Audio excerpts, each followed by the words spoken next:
오늘 우리에게 주신 말씀은 요한복음 21장 1절에서 13절까지 말씀입니다.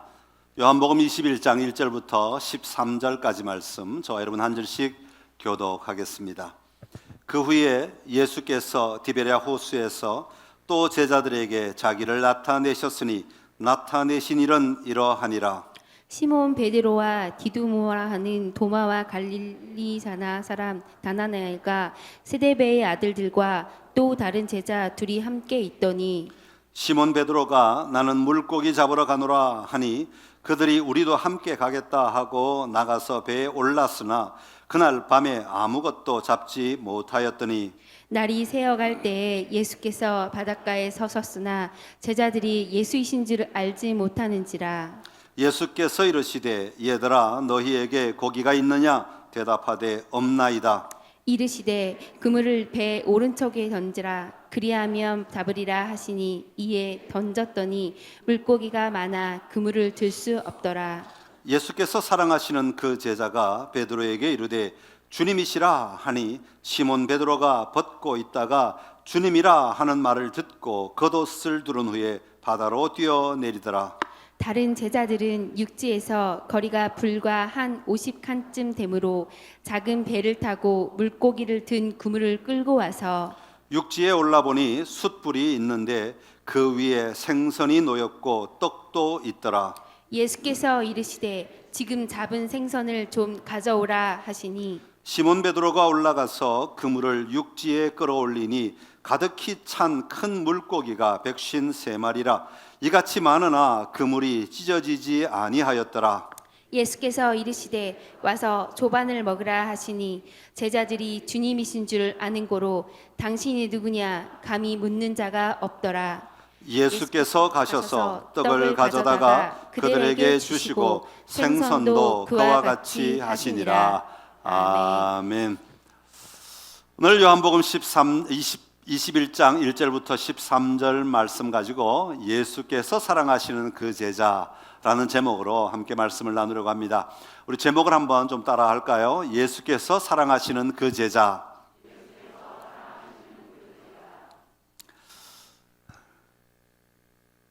우리가 가진 이 신앙 가운데 정말 중요한 것은 확신입니다. 내 안에 분명한 믿음의 확신을 가지고 있는 것, 이게 우리의 신앙을 움직이게 하는 큰 원동력이 되는 거죠. 우리가 신앙생활하면서 가져야 되는 확신은 참 다양합니다. 제일 먼저 구원의 확신이 있어야 되겠죠. 구원의 확신이 없이는 우리의 믿음을 한 걸음도 나아갈 수 없게 될 겁니다. 그리고 은혜의 확신도 있어야죠. 하나님이 오늘 나에게 은혜를 베풀어 주신다 하는 이 확신을 가지고 우리는 주님 앞에 나아가야 됩니다. 그리고 영생의 확신도 있어야 되겠죠. 나는 하나님의 영원한 생명을 공급받았고 그 생명으로 나는 살아가는 사람이다 라는 이 영생의 확신도 우리 안에 분명하게 있어야 합니다. 그리고 부활의 확신도 있어야 됩니다. 나는 반드시 부활한다. 죽고 난 뒤에 그것이 끝이 아니라 우리의 삶은 죽는 것으로 끝이 아니라 반드시 주님 다시 오실 때 우리 모두가 다 부활하여 만나게 된다 하는 이 부활의 확신도 우리 신앙의 굉장히 중요한 확신 가운데 하나입니다. 또 어떤 확신이 필요할까요? 복주심의 확신도 필요하죠. 하나님이 오늘 내가 이 믿음의 삶을 살아가도록 하나님이 오늘도 공급하시고 인도하시는 복을 우리에게 허락하신다 하는 이 복주심의 확신도 우리에게 분명히 있어야 합니다. 이런 확신이 우리로 하여금 담대하게 믿음의 걸음을 옮겨 놓을 수 있도록 만들어주는 원동력, 이걸 에너지와 같은 것들이다, 그렇게 말할 수 있습니다. 오늘은 이런 확신들 가운데 우리가 좀 더 진짜 가져야 될 확신이 뭘까, 더 근원적인 확신이 뭘까라고 생각하면서 발견하게 된 것이 바로 오늘 본문의 말씀입니다. 예수님이 나를 사랑하신다는 확신인 것이죠. 다른 어떤 사랑 확신보다도, 다른 어떤 교리를 믿는 확신보다도 더 중요한 것은 살아계신 예수 그리스도께서 지금 친밀하게 나를 만나주시고 나를 사랑하시고 있다는 그 확신이 내 안에 있을 때에 우리는 이 믿음의 삶을 승리하며 살아갈 수 있게 되는 것입니다. 오늘 본문에 보면 부활하신 예수님께서 디베랴 호수에 나타나셨습니다. 제자들이 물고기를 잡고 있었지만 그들은 한 마리도 잡을 수 없었습니다. 그때 예수님께서 말씀하십니다. 얘들아, 너희에게 고기가 있느냐? 그들이 대답합니다. 아닙니다. 한 마리도 잡지 못했습니다. 이를 줄여서 없나이다. 오늘 요한복음은 그렇게 표현하고 있습니다. 그럴 때 예수님께서 뭐라고 말씀하십니까? 배 오른편에 그물을 던져라, 그렇게 말씀하시죠. 그리고 그렇게 하였더니 오늘 본문에 뭐라고 표현합니까? 너무 많은 물고기가 잡혀서 이 들 수 없을 정도로 되었다. 그물을 들 수 없더라, 그렇게 말합니다. 그러면서 그 다음 7절 처음에 이렇게 시작합니다. 예수께서 사랑하시는 그 제자가 베드로에게 소리를 질렀다는 것이죠. 그러니까 지금 말하고 있는 예수님께서 사랑하시는 그 제자는 어떤 한 사람을 가리키고 있는 말이죠. 이 사람이 베드로에게 소리를 지릅니다. 주님이시라. 그랬더니 베드로가 겉옷을 벗고 있다가 급하게 옷을 줄 수 있고는 예수님께 달려갔다는 이야기가 오늘 본문의 말씀입니다. 오늘 함께 살펴보려고 하는 장면은 사람의 이름이 나오고 있지는 않지만 그 사람이 스스로 부르고 있는 이 이름의 의미에 대해서 오늘 우리가 좀 살펴보려고 하는 것입니다. 그것은 바로 예수께서 사랑하시는 그 제자라는 거예요. 오늘 요한복음에만 이 이름이, 이 말이, 이 표현이 등장하고 있는데 몇 번 등장하고 있는가 하면 5번이나 등장하고 있습니다. 여러분, 복음서에서 같은 문장이 5번 반복한다는 건 굉장히 많이 나오는 것이고 굉장히 중요하다는 의미가 담겨 있는 것이죠. 중요하기 때문에 어떤 본문에 나오고 있는가를 좀 살펴볼 텐데 5번 좀 살펴볼 텐데 여러분 주보에도 제가 본문을 기록해 놓았습니다. 앞을 보시면서 같이 따라해 주시면 좋겠습니다. 요한복음 13장 23절의 말씀입니다. 같이 읽어보겠습니다. 예수의 제자 중 하나 곧 그가 사랑하시는 자가 예수의 품에 의지하여 누웠는지라. 아멘. 자, 이 장면은 최후의 만찬 때 장면입니다. 예수님께서 최후의 만찬을 베푸시고 있을 때 예수님 가장 가까이에 이 사람이 앉아서 이렇게 기대고 앉아 있었던 것 같습니다. 그런데 당시 밥 먹는 모습이 이렇게 한쪽 발을 땅에 기대고 비스듬히 누워서 다른 팔로 음식을 먹다 보니까 앞에서 보면 이 예수님의 품에 마치 안겨 있는 것처럼, 반쯤 가려져 있으니까 마치 안겨 있는 것처럼, 안겨 있지는 않다 할지라도 그만큼 가까이에 있었던 사람이다라는 것을 우리에게 말해주고 있습니다. 예수님께서 말씀하십니다. 너희 중 한 사람이 나를 팔 것이다. 그랬더니 베드로가 자기가 물어보면 될 터인데 자기는 물어볼 용기가 없어서 그랬는지 머리짓을 합니다. 누구에게? 예수님의 사랑하시는 그 제자에게 머리짓을 합니다. 이 머리짓은 무슨 뜻이에요? 네가 물어봐라. 네가 가까이 있으니까 네가 물어봐라. 그래서 이 사람이 물어보는 거예요. 누구 오니까? 그렇게 물어보는 장면이 바로 요한복음 13장에 나오고 있는 장면입니다. 두 번째는 요한복음 19장 26절에 나오는 장면입니다. 같이 읽어보겠습니다. 예수께서 자기의 어머니와 사랑하시는 제자가 곁에 서 있는 것을 보시고 자기 어머니께 말씀하시되 여자여 보소서 아들이니다 하시고. 아멘. 이 장면은 예수님께서 십자가 위에 달려 계실 때 장면입니다. 십자가 위에서 예수님이 내려다보시니까 예수님의 어머니가 거기 서 계시고 그 옆에 예수님을 사랑하는 그 제자가 옆에 서 있는 것을 보고는 그 사람에게 어머니를 부탁하는 장면이 바로 본문의 요한복음 19장 26절에 나오는 내용입니다. 그런 다음에 요한복음 20장 2절의 내용입니다. 20장 2절 같이 읽겠습니다. 시몬 베드로와 예수께서 사랑하시던 그 다른 제자에게 달려가서 말하되 사람들이 주님을 무덤에서 가져다가 어디 두었는지 우리가 알지 못하겠다 하니. 자, 이 장면은 뭐냐면 예수님이 부활하셨을 때의 장면입니다. 막달라 마리아가 무덤에 가봤더니 무덤 돌문이 열려져 있고 그 안에 텅텅 비어 있는 것을 발견하고는 급하게 제자들이 있는 곳으로 달려옵니다. 그랬더니 거기에 누가 있었는가 하니까 베드로와 예수님이 사랑하시는 그 제자가 있었습니다. 그 둘에게 빨리 얘기했더니 그 둘이 달리기를 시작하는데 무덤을 향해 베드로보다는 예수님을 사랑하는 그 제자가 좀 더 젊었던 것 같아요. 힘이 좋았어. 달리기를 더 잘했다 그 말이죠. 그래서 베드로보다 더 빨리 무덤에 도착해서 무덤 안을 들여다 보았다 하는 장면이 요한복음 20장에 나오는 장면입니다. 그리고 오늘 본문에 나오는 7절의 장면이죠. 우리 7절 다시 한 번 더 읽어보겠습니다. 시작. 예수께서 사랑하시는 그 제자가 베드로에게 이르되 주님이시라 하니 시몬 베드로가 벗고 있다가 주님이라 하는 말을 듣고 겉옷을 두른 후에 바다에 뛰어내리더라. 아멘. 자, 그 다음에 나오는 장면이 요한복음 21장 20절의 내용입니다. 마지막 장면인데요, 같이 읽어보겠습니다. 베드로가 돌이켜 예수께서 사랑하시는 그 제자가 따르는 것을 보니 그는 만찬석에서 예수의 품에 의지하여 주님을 파는 자가 누구오니까 묻던 자더라. 아멘. 이 장면은 뭐냐면 베드로에게 예수님께서 나타나셔서 네가 나를 사랑하느냐 3번 묻고 3번 대답하시고 난 다음에 너는 이렇게 될 것이다 말씀하시니까 그때 옆을 쳐다보니까 예수님께서 사랑하시는 그 제자가 서 있는데 그러면 저 사람은 어떻게 되겠습니까? 라고 묻는 장면이 바로 21장에 나오는 장면입니다. 자, 이렇게 요한복음의 13장부터 21장까지 5번이나 예수께서 사랑하시는 그 제자라는 이름 아닌 이름으로 등장하고 있는데 그러면 이것은 과연 누구를 가리키는 것일까? 요한복음 21장 24절에 보면 이렇게 기록되어 있습니다. 같이 읽어보겠습니다. 이 일들을 증언하고 이 일들을 기록한 제자가 이 사람이라 우리는 그의 증언이 참된 줄 아노라. 아멘.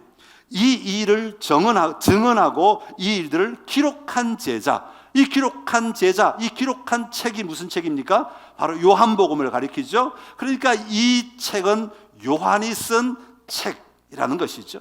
요한이 말한 복음, 요한이 쓴 복음서, 그런 의미를 말하고 있습니다. 그러니까 예수님이 사랑하시는 그 제자라는 것은 누구를 가리키냐면 바로 사도 요한을 가리키고 있는 것입니다. 그래서 예수님께서 사랑하시는 그 제자라는 것은 사도 요한이 자신을 표현할 때, 자신을 설명할 때 자기 이름 대신에 집어넣어서 사용하고 있는 것이죠. 그렇다면 왜 요한은 자신의 이름을 기록하지 않고 예수님께서 사랑하시는 그 제자라고 표현을 하고 있겠습니까? 물론 예수님께서 다른 제자보다 요한을 더 많이 특별하게 아주 애제자로 사랑하셨기 때문에 그렇게 부를 수도 있겠습니다만은 성경을 읽다 보면 예수님께서는 특별히 한 사람만 그렇게 따로 떼어서 이렇게 불릴 만큼 사랑하신 적은 없으신 것 같아요.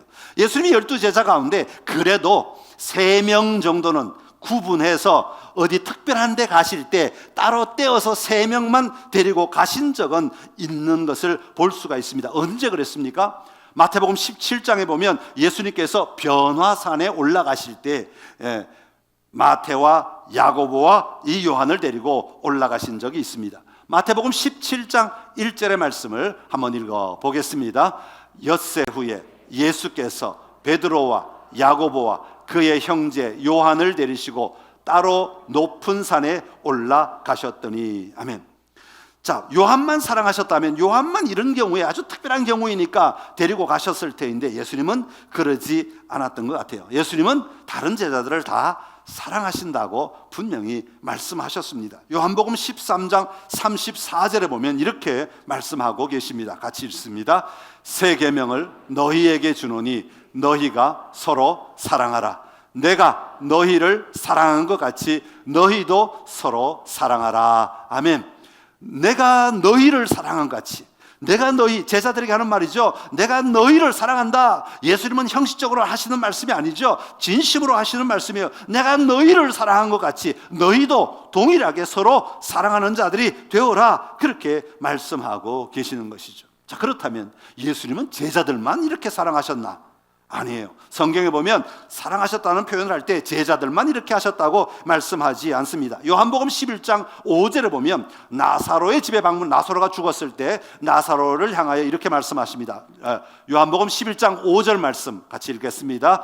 예수께서 본래 마르다와 그 동생과 나사로를 사랑하시더니 아멘. 그러니까 예수님은 제자들만 사랑하신 것이 아니라 일반인들도, 제자들이 아닌 일반인들도 사랑하신 분이셨다 하는 것을 성경에서 분명히 말씀하고 있습니다. 그뿐만이 아니죠. 예수님은 이렇게 당시에 그곳에 있는 사람만 사랑하신 분이 아니라 온 인류를 사랑하신 분이라고 하는 것을 성경은 분명히 말씀하고 있습니다. 요한복음 3장 16절, 우리가 너무나 잘 아는 말씀인데 다시 한번 같이 읽겠습니다.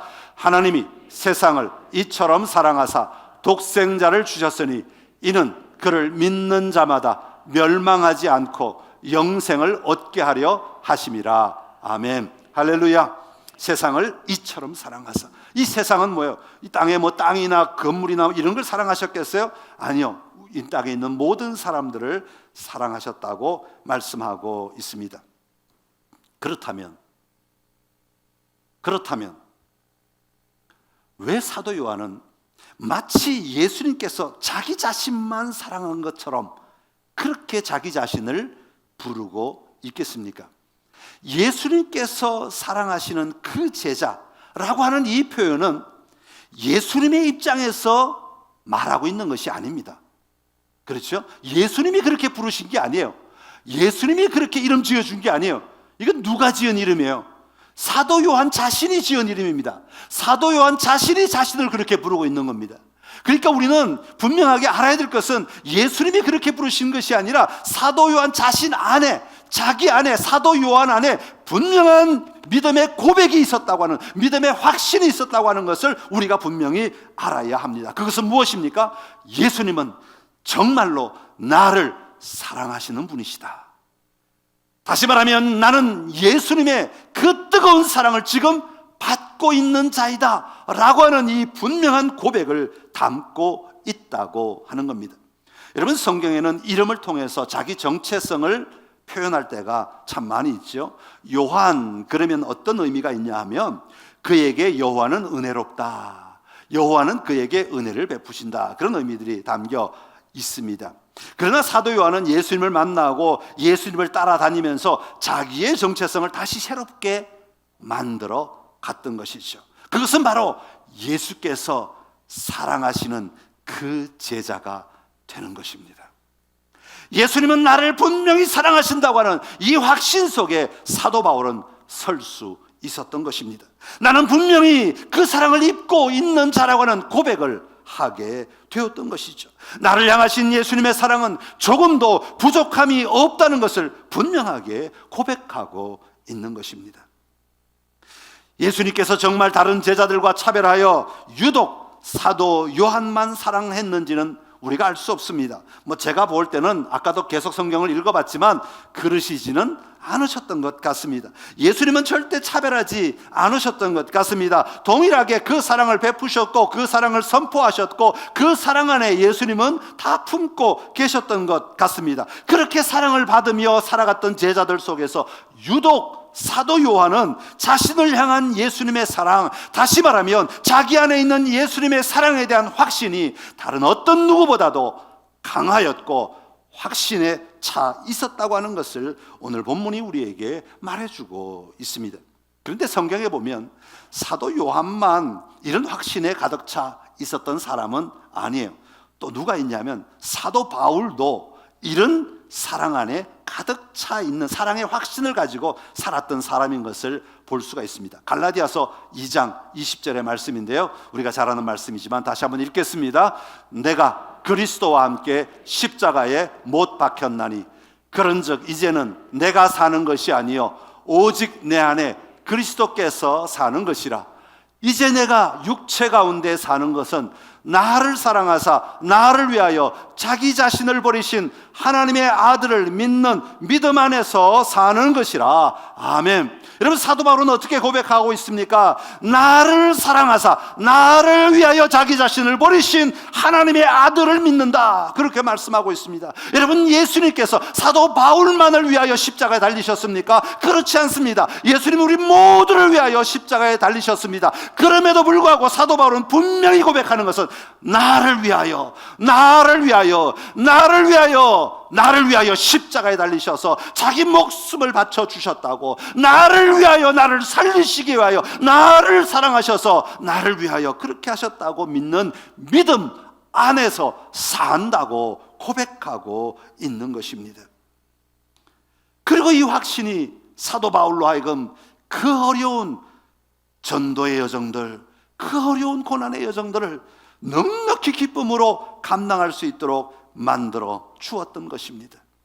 사랑하는 성도 여러분, 사도 요한이 예수님께서 사랑하시던 제자라고 고백할 수 있었던 원인은 어디에 있었을까요? 성경은 따로 그것을 말하고 있지는 않지만 요한의 삶 속에서 우리는 그 원인을 몇 가지 찾아볼 수 있습니다. 첫 번째는 사도 요한은 예수님의 모든 사역에 동행했던 사람입니다. 예수님이 살아계실 때 그 모든 삶의 그 공생의 과정에 함께했던 사람이라는 말입니다. 함께 했는데도 특별히 어떻게 함께했느냐, 아주 딱 붙어서 함께했다는 거예요. 아주 친밀하게 함께했던 사람이라고 말할 수 있습니다. 여러분, 최후의 만찬 자리 아까 말씀드렸죠. 최후의 만찬에서 가장 가까이 있었던 사람이 사도 요한이었던 것이에요. 예수님의 십자가 밑에 다 도망가도 예수님의 십자가 밑에 여전히 서 있었던 사람이, 예수님의 발치에 여전히 머물러 있었던 사람이 사도 요한이라고 하는 것입니다. 그리고 얼굴과 얼굴을 마주하여 부활하신 예수님을 만났던 사람이 바로 사도 요한인 것이죠. 오늘 본문에 보면 그물을 배 오른편에 던져라, 그러니까 이 제자들이 그물을 그 오른편에 던지죠. 말한 사람이 누군지도 몰라요. 그렇지만 던져요. 그런 다음에 그물을 걷어 올렸더니 그물이 고기가 얼마나 많은지 그물을 들 수 없더라 그랬어요. 그런 다음에 바로 일어나는 사건이 뭐냐 하면, 예수께서 사랑하시는 그 제자가 베드로에게 말하되 주님이시라 그러는 거예요. 여러분, 한번 상상해 보십시오. 밤새 고기를 못 잡았어요. 누군가 오른편에 그물을 던지래요. 혹시나 하는 마음으로 던졌어요. 그랬더니 엄청난 고기가 잡혔어요. 거기 있는 제자들이 아무도 그냥 고기 많은 것에 흠뻑 빠져 있었지, 이것이 주님으로부터 온 것이라는 것을 발견하지 못했어요. 그런데 유독 한 사람, 사도 요한은 주님이시다 소리 지르는 거예요. 주님이시다. 누가 이런 상황 속에서 물고기가 많이 잡힌 것만 가지고 주님이시다라고 소리 지를 수 있겠습니까? 친밀함에 있던 자리에, 친밀함의 자리에 있었던 사람만이 할 수 있는 직감과도 같은 것이죠. 그렇지 않습니까? 여러분, 살아가면서 이건 주님이 말씀하시는 거야. 이건 주님의 은혜야. 이건 주님의 경고야. 이건 주님의 도우심이야. 이건 주님의 안내하심이야. 이건 주님의 인도하심이야. 누가 말할 수 있어요? 누가? 가까이 있는 사람이, 친밀하게 있는 사람만이 우리의 영적 직감을 가지고 그 고백을 할 수 있고 그 삶을 붙들고 살아갈 수 있는 겁니다. 여러분, 성경에 보면 멀찍이 있는 사람이 있고 가까이 있는 사람이 있어요. 멀찍이 있는 사람 누군지 아세요? 베드로. 예수님이 잡히셨을 때 대제사장의 집에 멀찍이, 성경 찾아봐요. 마태복음, 마가복음 다 나와요. 아주 베드로의 그냥 단점을 그냥 콕콕 집어가지고 멀찍이 한 단어가 그냥 콱 박아놨어요. 멀찍이 있어요. 사도 요한은 친밀하게 예수님 가까이에 그의 삶에 동행하며 그의 모든 삶을 함께 지켜보고 있었기에 이런 고백을 할 수 있었다 하는 것입니다. 두 번째로, 사도 요한의 말하는 방식 가운데 큰 특징은 바로 사랑이라는 것입니다. 요한을 사랑의 사도라고 부르지 않습니까? 제가 한번 조사해 봤어요. 도대체 사랑이라는 단어를 얼마나 쓸까, 요한이. 마태복음을 전부를 뒤지니까 좋은 단어로 쓰든 나쁜 단어로 쓰든 하여튼 사랑이라는 글자가 몇 번 나오나 하고 찾아봤더니 마태복음에는 12번 나와요. 마가복음에는 몇 번 나오냐면 7번 나와요. 의외죠. 복음서에 사랑이라는 단어가 많이 나올 것 같잖아요. 그런데 마태복음 28장 가운데 12번밖에 안 나온대요. 마가복음 16장 가운데 7번밖에 안 나온대요. 그럼 누가복음은 좀 더 나오지 않을까 하고 찾아봤더니 13번밖에 안 나와요. 24장 가운데 13번 나와요. 그런데 21장밖에 안 되는 요한복음에서는 몇 번이나 나오냐면 39번이 나와요. 누가복음에 3배가 나와요. 마태복음에 3배가 나온다 그 말이에요. 마가복음으로는 또 엄청나죠. 여러분, 요한이 쓴 또 다른 책이 있죠. 요한일서, 요한이서, 요한삼서. 요한 1서만 5장이고 나머지는 아주 짧은 한 장의 책으로 구성되어 있어요. 여러분, 아주 짧은 이 책에 사랑이라는 단어가 몇 번 나오냐 하면 32번 나옵니다. 이걸로 봐서 요한은 사랑으로 가득 차 있는 거예요. 예수님이 사랑하시는 그 제자라는 말이 그 입에서 당연히 튀어나올 수밖에 없는, 사랑으로 충만해져 있는 사람, 예수님의 사랑으로 가득 차 있는 사람, 하나님의 사랑으로 가득 채워진 사람이라는 것을 우리는 충분히 짐작할 수 있는 거예요. 예수님의 사랑이 그를 지배하고 있다는 거죠. 여러분, 오늘 여러분의 삶을 무엇이 지배하고 있습니까? 예수님이 두려우십니까? 예수님이 나에게 벌 주면 어떡하지? 그것이 혹시 여러분을 지배하고 있지 않습니까? 오늘 내가 이렇게 안 하면 예수님이 나에게 벌 주시면 어떡하지? 오늘 내가 이렇게 못하면 예수님이 벌 주시면 어떡하지? 만약 그렇게 여러분 예수님을 생각하고 품고 계십니까? 사도 요한처럼 사랑의 주님을 여러분 품고 살아가시기를 간절히 기원합니다. 예수님은 사랑이시다. 예수님은 사랑이시다. 사랑의 주님을 마음에 품고 살아가시기를 바랍니다. 셋째로, 사도 요한은 사도 바울과 같은 마음이 있었던 것 같아요. 고린도후서 5장 14절에서 15절의 말씀인데요, 먼저 한번 말씀을 읽어보겠습니다. 그리스도의 사랑이 우리를 강권하시는도다. 우리가 생각하건대 한 사람이 모든 사람을 대신하여 죽었은즉 모든 사람이 죽은 것이라. 그가 모든 사람을 대신하여 죽으심은 살아있는 자들로 하여금 다시는 그들 자신을 위하여 살지 않고 오직 그들을 대신하여 죽었다가 다시 살아나신 이를 위하여 살게 하려 함이라. 아멘. 할렐루야. 오직 그들을 대신하여, 자기 자신을 위해 살지 않고 오직 그들을 대신하여 죽었다가 다시 살아나신 이를 위하여 살게 하려 하심이라. 무엇이 그렇게 만들었어요? 그리스도의 사랑이 우리를 강권하시는도다. 그리스도의 사랑이 우리를 푸시하고 계시는 거예요. 그리스도의 사랑이 우리를 밀어내고 있는 겁니다. 그리스도의 사랑이 그 삶의 자리로 들어가도록 우리를 끌고 있는 겁니다. 아주 강력한 힘으로 우리를 당기고 있는 겁니다. 그리스도의 사랑이 우리로 하여금 그 삶을 넉넉히 살아낼 수 있도록 우리에게 힘을 더하여 주고 계신다고 말씀하고 있는 겁니다.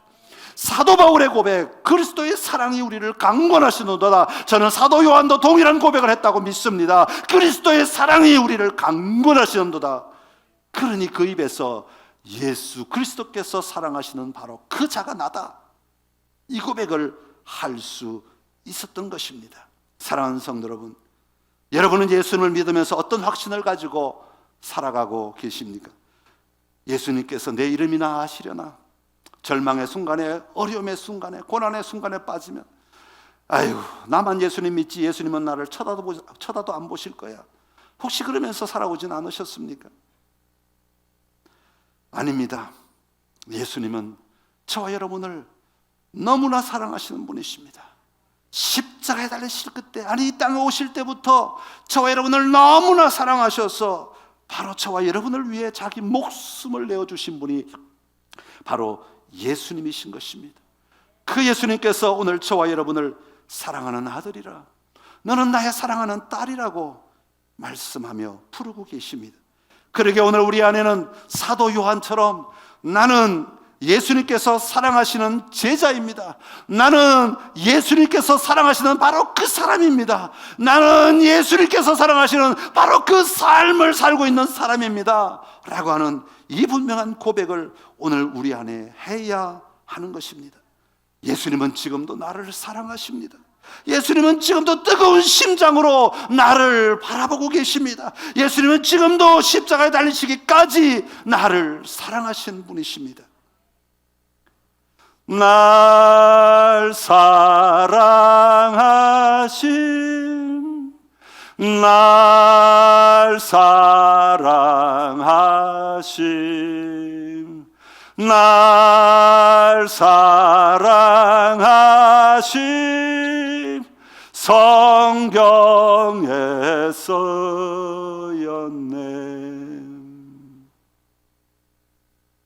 여러분, 두 손 한번 모아봅시다. 여러분 가슴에 대고 한번 고백합시다. 예수님은 나를 사랑하십니다. 예수님은 나를 사랑하십니다.